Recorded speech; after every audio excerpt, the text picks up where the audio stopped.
84 days reading ஜர்னியில் நம்ம 36ஆவதாக பார்க்க போகிற புத்தகம் வாக்கிங் வித் த காம்ரேட்ஸ்.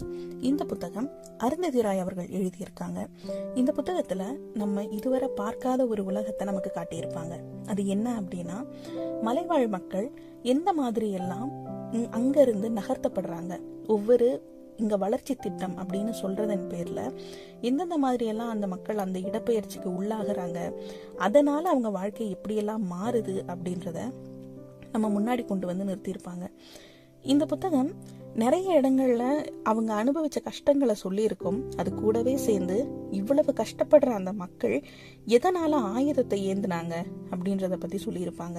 எல்லாருமே நக்சல்ஸ் அப்படின்னு சொல்லும் போது அவங்க ரொம்ப கொடூரமானவங்க அப்படின்னு நினைச்சிருக்கலாம்.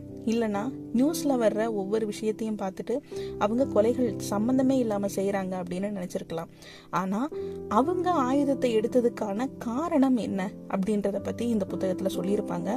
அது அவங்க கூட இருந்தே அந்த வாக்குமூலங்களை வாங்கியிருப்பாங்க. இது வாக்குமூலம்னு சொல்றதை விட தங்களோட வாழ்க்கையை அவங்க பகிர்ந்துக்கிட்டாங்க இவங்க கிட்ட அப்படின்னு தான் சொல்லணும்.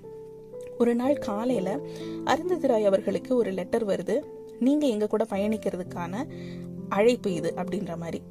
அந்த அழைப்பு யார்கிட்ட இருந்து வந்திருக்கு அப்படின்னா, நக்சல்ஸ் அப்படின்னு சொல்றவங்க கிட்ட இருந்துதான். இந்த நக்சல்ஸ் கிட்ட யாராலையுமே நெருங்க முடியாது அப்படின்றது தெரியும். அப்படி இருக்கும்போது ஒரு பத்திரிகையாளரா, ஒரு எழுத்தாளரா இவங்க அவங்களை நெருங்குறாங்க. அவங்களோட வாழ்க்கை எப்படி இருக்கு அப்படின்றத பதிவு பண்றாங்க. அதுதான் இந்த புத்தகம் வாக்கிங் வித் த காம்ரேட்ஸ் அப்படின்றது. அந்த மக்களோட வாழ்வியல்ல அவங்க என்னென்ன மாதிரியான விஷயங்களை எல்லாம் சந்திச்சிருக்காங்க, அவங்க என்னென்னவெல்லாம் கடந்து வந்திருக்காங்கன்னு அவங்க கூடயே நடந்து, அவங்க கூடயே இருந்து, கேட்டு, தெரிஞ்சு பதிவு பண்ணியிருக்காங்க. யாரோ ஒருத்தர் மாதிரி கற்பனையில வந்த விஷயங்களை இந்த புத்தகத்துல அவங்க பதிவு பண்ணல. எல்லா விஷயங்களுமே அவங்க பார்த்து கேட்டு தெரிஞ்சுக்கிட்ட விஷயங்களை தான் சொல்லியிருக்காங்க. இந்த புத்தகம் ஒரு முக்கியமான ஆவணம் அப்படின்னு சொல்லலாம். ரொம்ப முக்கியமான இந்த புத்தகம் தமிழ்லையும் மொழிபெயர்க்கப்பட்டிருக்கு. நீங்க தமிழ்லையும் இங்கிலீஷ்லையும் இந்த புத்தகம் படிக்கிறதுக்கான லிங்க் நான் உங்களுக்கு டிஸ்கிரிப்ஷன்ல கொடுக்குறேன். வாய்ப்பு இருக்கிறவங்க கண்டிப்பா இந்த புத்தகத்தை படிச்சு பாருங்க. நமக்கு தெரியாத ஒரு உலகம் அப்படின்னு சொல்லும் போதே நமக்கு அந்த கியூரியாசிட்டி வருது இல்ல.